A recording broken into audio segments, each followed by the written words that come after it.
My name is Jordi Boggiano. That's how you pronounce it. If you saw Michael make a fool of himself, that's... In case you heard I'm French, I'm not French. I sound French, but I'm from Belgium.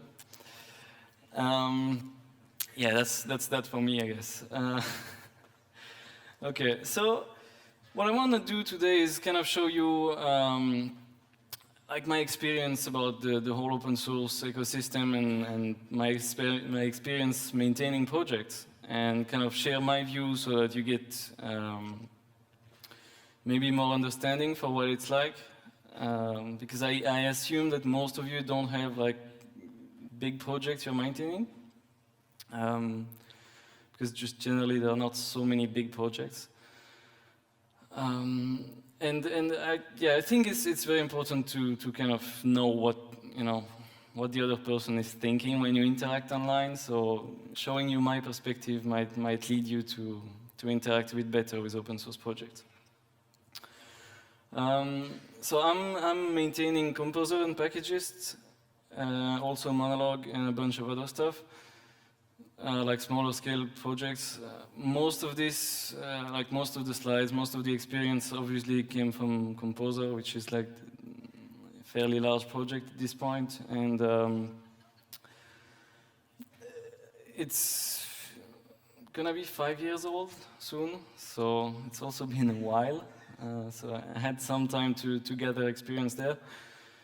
Yeah, that's that. So let's take a look. Like I collected a few sort of facets of this aspect of maintenance, and we'll go through them.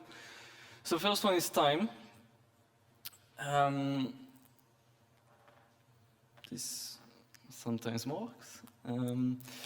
So I guess most of you are developers, yes, probably a bunch of you in agencies or even like working on products. I guess you maybe had some sort of compromise situations where you have a deadline coming up and like, the budget is running out and you're like, okay, let's cut corners here, and you have to make do with the money you have, right? Because usually like clients want a bunch of stuff and they only have so much money, and like quite often this does not match. So you have to do, you just have to make do with what you have. Fair enough. The problem is, like with open source, typically you have no budget. So as you may know, most open source projects are free, as in like freedom, but also as in beer, and that's probably a problem in some ways. But anyway, that's just the state of the matter. So I think it's really important to consider this, because like often people come and they want like all the features, they really they just want just one more feature in this project, one more feature in this project, but there's no budget still. So you're piling up, like the amount of work is just piling up, and it's not very sustainable. The other thing really is to say, like, if you have to cut corners, even when you have a budget, like don't criticize people for having not enough tests, or like the code is not perfectly up to your standards or whatever. Like there's no budget. People do this for fun, so they can do it however they want or however they are able to. This leads to work-life balance issues as well. Obviously, like the lack of time. So we have, like, if you look on GitHub in this contribution graph, you see like people are like fairly weekday patterns. I guess, well, yeah, here you don't see the Sundays and the Saturdays, right? Because they're mostly blank. But so that's someone working for Mozilla that's just contributing to open source Mozilla products, like as a day job. So it's like weekdays and then at the weekend resting. That's fine. That's fairly healthy. And then we have like this burnout pattern, which is not great. Like this is like, yeah, I'm just working non-stop until at some point it's like just crash and burn, and not really healthy, I would say. I mean, you clearly see that this is not looking sustainable compared to the previous one. And I had a bit the same experience where I was working like kind of all over the place. And then, like, that's a year later, you see there's a big gap in the middle there because I got sick of it and I just bailed on holidays and stopped reading emails for a month. And it felt kind of good until I came back and, had 1,000 emails from GitHub. So I wouldn't recommend it. It's definitely not a good way to solve this. What I would recommend, however, is to just learn to see this and to spot this burnout. And I don't think there's really magical, a three-step process to follow to avoid burnout, but it's about knowing yourself and seeing if you feel always annoyed or grumpy, or I don't know, I mean, maybe that's just your natural state, but if you feel like there's a change, maybe you should consider that it might be caused by a sort of burnout happening to you. And then, once you identify this, you can, talk to your boss or talk to whoever you need to, and just try and figure out a way to get out of this. Because quite often it's mostly self-inflicted. From what I read about the topic, it seems to be really the main cause for working non-stop is just that in your head you feel like you have to, you just have this self-inflicted sense of responsibility that you have to do everything, and that's usually not true, right? It's just a feeling you have, and that's something you can fix, I think. So just learning to delegate more, or just taking it easy, or I don't know, something else you can do on the other side, if you're using projects, is to kind of avoid wasting people's time, right? So this, it's an example I like because it's true. It's indeed a conductor and not a composer, and we fucked up. Yeah, it is factually accurate. It's also a waste of time, right? It's a funny issue and all, and I don't hold a grudge against the guy, but it's just down the line, this is not really worth discussing, and we're not gonna change it just because, we're not gonna change the name, and yeah, nobody else wants to do a logo, so done. This one disturbs me a little bit more. This +1 pattern, +1, +1, +1. I guess you all saw this on some issues. Maybe you also contributed a +1 of your own. I am myself tempted sometimes, but but really, it's quite a pain. This guy put it very well, I think, saying how many programmers does it take to +1 a GitHub issue, asking for someone else to screw in a light bulb. And it really describes the problem, right? It's saying, hey, if 10 people or 15 people ask, hey, can someone please do that? Can someone please do that? It's really important. Why isn't it done yet? Hey, can someone please do that? It's 15 of you that really sound like you should have done it already. Yeah, why isn't it done?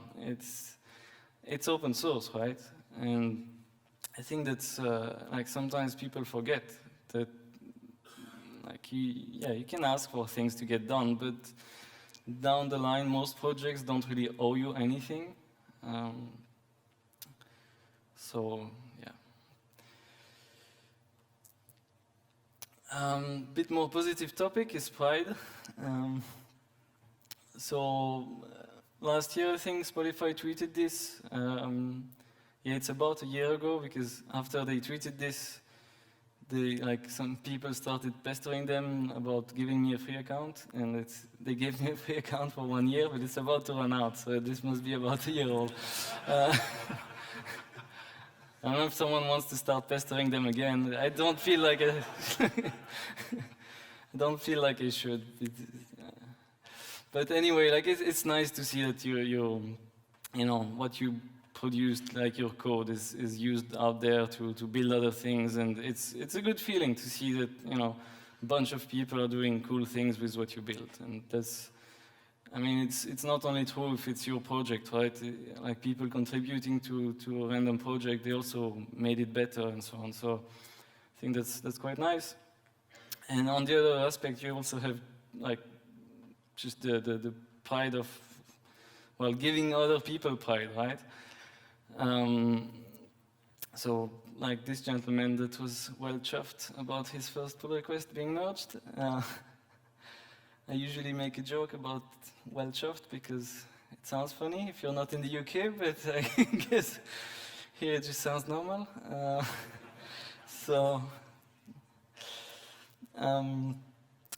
But yeah, no, it's definitely nice. Like I've had that a few times where you just merge someone's pull request and they're really happy because it's their first contribution either to your project or just overall first contribution ever.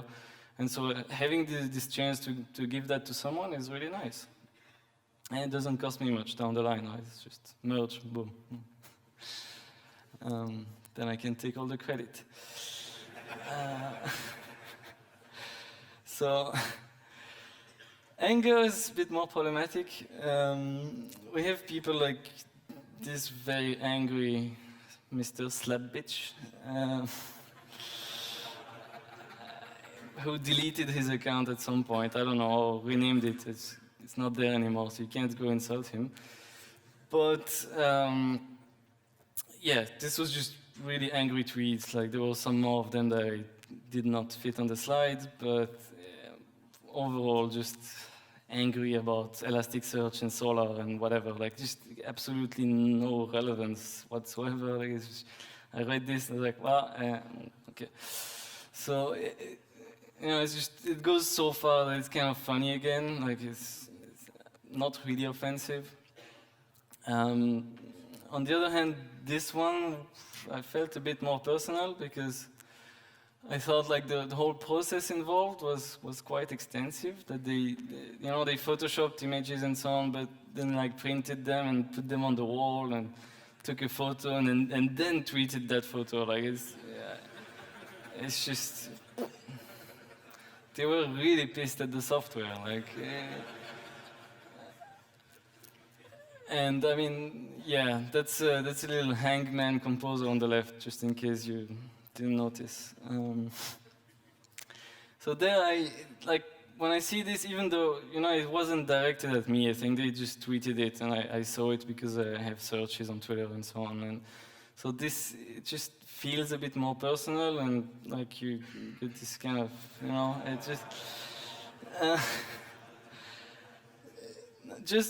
I mean, really, because like there's nothing you can do. Like down the line, it's your project, is your baby, and you spend so much time. Like you cannot dissociate yourself completely. So when people are really mad, it hurts a little bit. Like. I wasn't really crying, it's okay, but yeah, all in all, it's like what I see, the amount of anger I see is nothing compared to other stuff. So this is a post by Leonard Pottering that maintains systemd, and it contains things like death threats, or, well, no, they actually wanted to hire a hitman, so they were collecting bitcoins. Then like posting songs about how much of an idiot he is on Twitter, on YouTube, and so on. Like it's just really sick stuff. Like it's horrible, sick things that people do.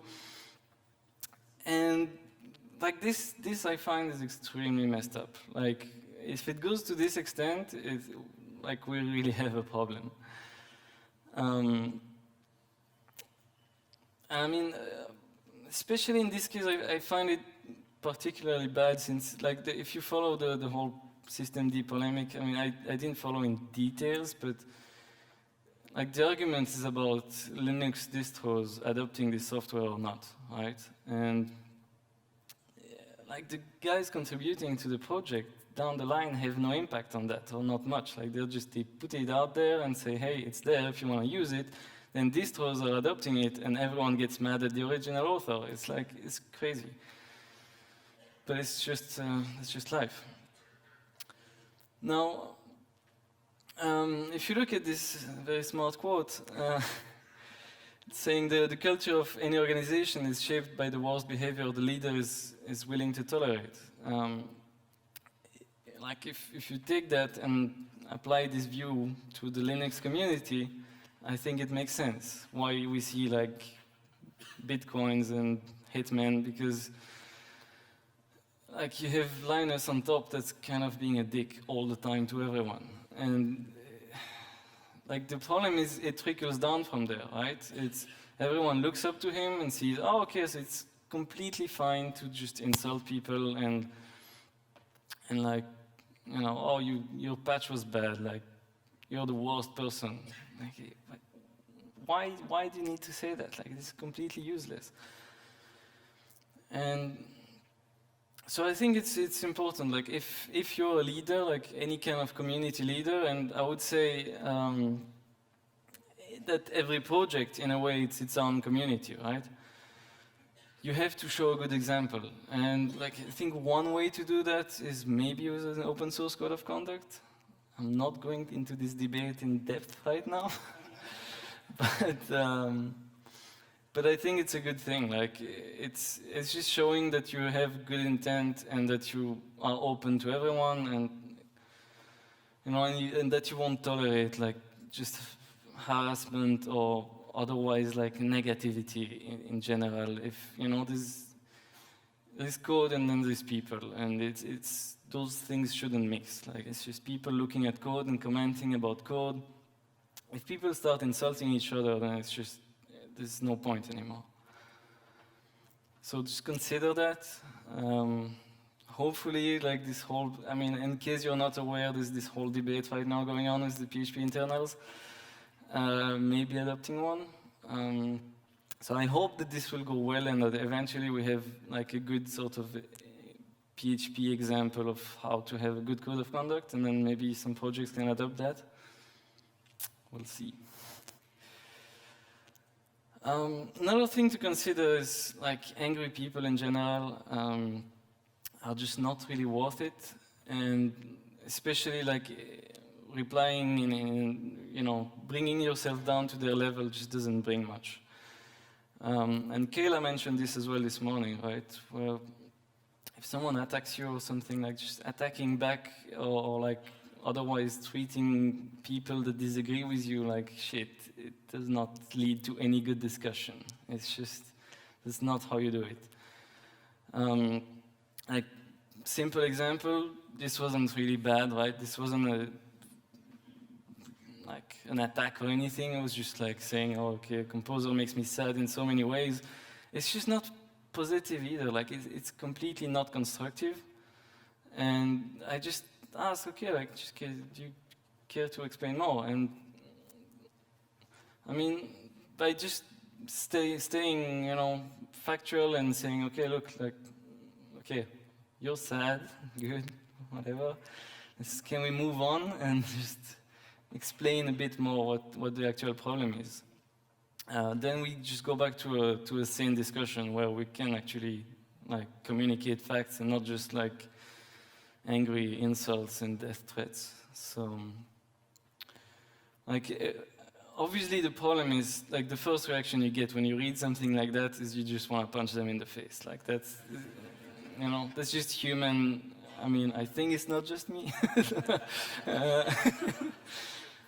Maybe it's just me, but I think, you know, no matter how you like visualize it, it's just, yeah, you get negative feelings, and you have to be able to step back and just like take 5 minutes and then go answer it sanely, and then you bring the whole discussion down to a sane level. Yeah, that's a similar example of someone like saying, obviously, this obvious point. I love the English there. Does not elude you, blah, blah, blah, because of my stupid opinions. So that's already like, okay, no, it's because of my opinions. No, just, you might not agree with them, but they're not necessarily stupid. And then, yeah, the ending there was, you know, saying, just because you wrote it in your free time doesn't mean you escape the criticism. I think that was pretty interesting because I agree with that. Like I think, yeah, it's fair. Like I put it out there. It's fair game that I will get feedback on it. I know that's gonna happen. But that's not really criticism, right? Like calling me an idiot and having stupid opinions, that's, to me, that's abuse. It's not criticism. So I'm like, okay, but nope, not interested. So these days, I just, like at some point when I see the discussion is not going anywhere and we try to be adults a few times and it still doesn't help, you just don't have a choice. You lock the issue and that's it. Just lock it and walk away, because if you think, okay, now there's nothing left other than insulting back, again, this brings nothing. So yeah, lock it and then go have a nice day, and they will probably still be raging behind their keyboard, so, but they can't do anything about it. Then, no more anger. Misunderstandings, I think, yeah, they apply to a few aspects, but like coding style, coding standards, and so on, I think that's quite important. Just to respect it. Like, of course, you're gonna make mistakes sometimes because you don't realize that you know. But if you see a file is like fully done in a way, like try and respect it.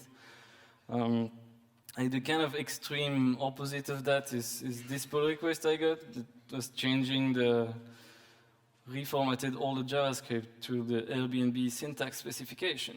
And I'm like, what the hell is going on here? Like, like, first of all, what is this Airbnb syntax specification I never heard of? And second, like, why are you doing this? Like, it's completely uncalled for and a complete waste of time, really. Like, just, yeah, I don't know. I just closed it because, yeah, not interested. But what this is really is like, it's a communication issue, right? It's just someone not asking beforehand or something and just thinking they're doing the right way, but it's totally misplaced. Similarly, like this example, I hope Marco is not in the room, because is he in the room? I don't know. I'm blinded, so I won't see him cringe anyway. So yeah, Marco sent this pull request a while back, and as you see, it had 57 commits and 800 lines added, so it's quite extensive. And then I looked at it and I was like, nah, don't really want to merge that. Just because it had some impact, and like, doesn't matter, the details don't matter. But the point is, like, after a discussion of 10 minutes, we figured out an alternative way to do what he wanted to do, and so he could move along, happy. But then I'm like, okay, now I still have to close this pull request, right? And I still feel really bad because I know someone wasted a lot of time on this, and so it's not really good for anyone in this situation, I think, because like, if they actually came to us beforehand, we could have had the 10 minutes discussion and, yeah, saved a bunch of time. Somewhat related to that, we have guilt. Yeah, I don't know if you remember this Bumblebee project, I think, some Ruby project that had an issue where they had a rm minus rf and then some slash and then a variable. And someone messed up and added the space between the slash and the variable, so when it ran, it was just doing rm rf slash and the variable, but not them together. So that was not good outcomes, obviously. And like, people made a bunch of fun at them, and on top of Hacker News and so on, everyone laughing. And you see it and you laugh, of course, right? Because it's funny, because someone lost a lot of data, yay. But then, yeah, one day I woke up and saw this email in my inbox saying, Composer erased my hard drive. And, and you read that and you're like, uh-oh, like, this is not good at all. Yeah, it was okay. Like nobody really noticed, so so it turned out fine. But still, like you do feel some responsibility. I think, like even though people don't pay for the software or anything, it's still your code that messed up in a way. So it's so. Yeah, do take that into consideration, I guess, if you want to go in the open source world, and every time you type unlink or RM, like, just be careful.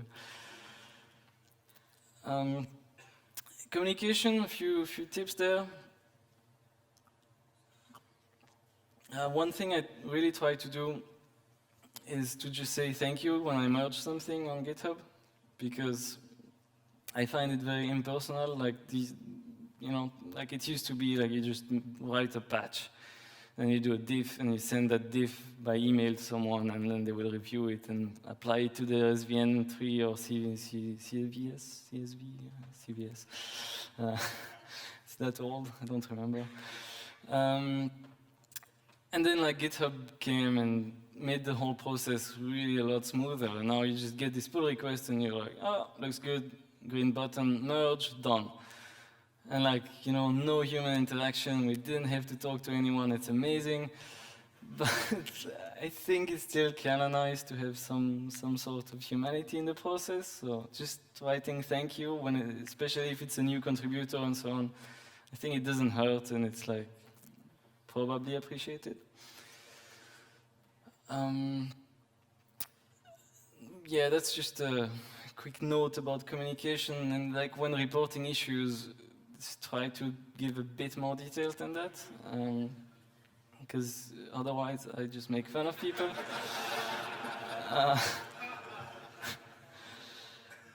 But like we see, like this is clear, right? But at that point they already solved it, and if they actually had a message or something, like we could have helped, and like actually helped, and not just answer the funny comment. But yeah, like what's interesting there as well, I think, is like probably the error message wouldn't even fit in tweet, right? So maybe not using Twitter for reporting error messages or like reporting bugs is a good idea. Also, just because even if it's a valid bug report or a feature request or anything, like it's just in my Twitter feed, right? I see it and I'm like, oh yeah, that's totally, like, we should do that. And then 5 minutes later, it's gone, and that's it. So, like, we have an issue tracker, and I think it's important to keep using that for issues. Yeah, just really explain what is going on, why it's not working, and so on. Like, just a bit more details. This point is more about communication in public, and I mean, this has nothing to do with PHP, but it's just it was just a good highlight, I think, of this fact that Twitter is very public, and like it's easy to forget sometimes that, you know, even if you send a tweet to someone, like mentioning them, if both of you have a lot of followers in common, all these people see that as well, right?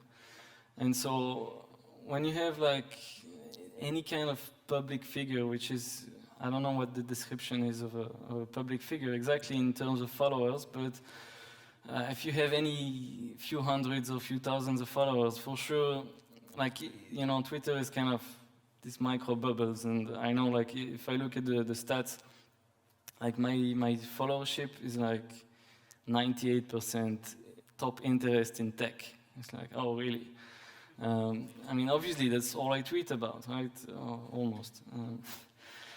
So like, these are like small groups of people, and it feels like you're just throwing stuff out into the internet, but it's not. Like, it's a small community looking at each other, and again, if we think back to this group thing of like leaders tolerating, you know, bad behavior, if you see leaders fighting against each other on Twitter, like, probably you're gonna start thinking, hey, that's cool, that's how we do it here. And then you start also just insulting other people because they use this other framework or whatever. Like, this is not good. So just keep this in mind. Like, if you want to insult someone, just don't do it on Twitter. Don't do it publicly, or just don't do it also. But but if you really must, like, at least go back channels by email or something. Community is, well, like conferences and so on, you know, like that's definitely one of the good sides of open source, I think. Like, to me, mostly, I mean, since I started contributing with Composer and so on, or like Symfony before that, I got a lot more involved in the community. I got a lot more involved in conferences. That got me to travel to a bunch of places and so on. Like, it's really good fun. You meet a lot of people. Most of them are nice. So no, it's really worth it. And you also get cake sometimes. So I got this in the mail like 2 years ago. Yeah, this was for the third birthday of Composer. Just got a cake in the mail. I didn't know this was possible, but it's pretty cool. Other just random community things. It's like someone's Halloween contest costume contest thing. And like, he showed me a few months ago, and I was like, okay, that is really awesome. Like, I need that photo because it's cool. Like, it's kind of crazy, but it's someone that was so like such a fan of this thing, and just decided, okay, like, well, let's go nuts. I don't think anyone got it, though. I'm not sure. But I think he did a pretty good job. Like, if you compare there, you know, the hands and everything, like the book, it's pretty spot on. Yeah, that's another thing. I don't know if you have seen that. It was just a little commit that made Composer twice as fast. Don't disable GC, though. This only applies to Composer. It's just twice as fast magic for Composer. Most other projects, it will make them slower, so don't try this at home. But like, yeah, we just, you know, we committed that, and then I created a GIF portal, as he called it, where we had like 500 comments, I think. Most of them with GIFs, which at this point crashes most browsers, I think. Then finally we have contribution, and there I think small pull requests are really nice, like, you know, small documentation fixes and so on. We really try to encourage that. Like in the docs, I don't know if you've seen it, but at the bottom of each page we have an edit link, so you can just like press that, and if you're logged into GitHub, you just directly go to the right page in edit mode, so you get like the same document but in edit mode, and you can change something, submit a pull request. Like, it's like 2 clicks, so it's really easy. And I think that's a good way to get people to be involved, right? If you never contributed something and you're maybe a bit scared to get bad feedback, especially in the UK, I think this applies because, like most of you, I guess your native language is English, so you can probably, you know, if only fixing typos in documentation from all the poor English speakers out there in the open source community. That's a good way to get started, right? And it's not too scary because, I mean, what could go wrong? Like, if you fix a typo, it's fairly unambiguous that it's gonna be a good pull request. On the other hand, like, small pull requests sometimes are a bit nasty because you can have those one-liner changes that seem really like simple and obvious, and you think, okay, yeah, that's fine, right? Just merge it. And they just happen to break everything. Like, this happened to me quite a few times. So with the years, you just get wiser and paranoid, and like, you just stop merging anything without really reviewing it and trying it out and so on. And so that means, like, the process takes time, and you have to be patient. And sometimes it takes too long. I agree. Like, some pull requests have been out there for ages, which I'm not proud of, but I'd rather wait than just like merging it and everything blows up. So just keep that in mind. Finally, like contributing is about much more than just code, I think. It's also like the whole issue process, and like as I mentioned, documentation or helping people on Stack Overflow and so on. Like that's all part of contributing, I think. And that's all stuff that you can really help with. Then finally, like if you really want to send code but you don't know what to do, like this happens. People are like, oh, I have a free afternoon, but I don't know what to do. Like, I can't remember last time that happened to me. But if it happens to you, I would say like just look at the projects you use, right? And most likely there's something that just you feel is not really ideal, or that you have to work around sometimes. And you can maybe just send a pull request there and fix it up, or like improve something that you use on a daily basis. Okay, so let's recap. Open source, like I think some companies, like mostly companies doing that, tend to just like dump code on people, right? Like going, oh, okay, now this private repo we've been working on, it's now open, so open sourced, yay, and self-pat on the back and walk away. And that's not cool. Like that's really, it's not, open source is much more than that, I think. And on the user point of view, it's also not just getting free stuff, right? Like, which it's easy to consume all this code for free, but I think it's also about more than that. And to me, it's about all this. It's like just reviewing pull requests and like getting more people to contribute, maybe going to conferences, helping others, whatever. Just a lot of work that goes around this. Just not just the code. What I like about this list is that it's actually like it's possible for anyone to do all this stuff on any project. Like literally any project that's open source on GitHub, you can do any of this. Because like you cannot merge things, but that's really that's the only privilege that maintainers have, right? Like over any other user or something. The rest is just, it's free for all. Like you can go on an issue and add a comment and say, hey, yeah, I tried it and it works, or works for me, I couldn't reproduce, can you add more, like give us more info? Like a lot of people do this, and that's really good. Like you don't have to be a maintainer officially. Like there's no ceremony with a sword or anything where you just get like christened as a new maintainer. You just get there and do it, and that's it. So yeah, you might have seen it's not always easy. Like you do get some bad actors out there, but like sometimes it puts you down to the point where you're like not very happy with the world anymore. But I think it's really important to just watch out for that. Like again, like burnout and so on. If you feel like you just have ungrateful users and people asking like me more features, it's maybe just time to step back.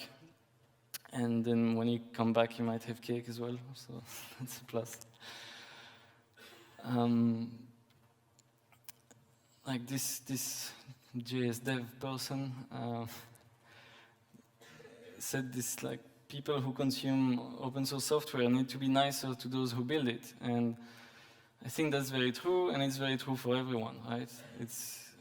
I mean, me as a producer, I also use a bunch of stuff. Right? Composer, for example, has a few dependencies, so if only with that, I'm already using a bunch of other open source projects. So I'm also a user, like everyone is a user and a maintainer in a way, I guess. It's just this big process. Like in my head, you have all these cogs that go together, and we're all part of this. And I think it's really important to realize that if you want to take part in, like if you want to use something, okay, but then you just enter the whole process. And then you should own that, and like you should also contribute and not be afraid of it, and just like go full on and like join the party. So that's that for me. Thank you very much, and I hope you have a good evening or a good beer party thing. Thanks.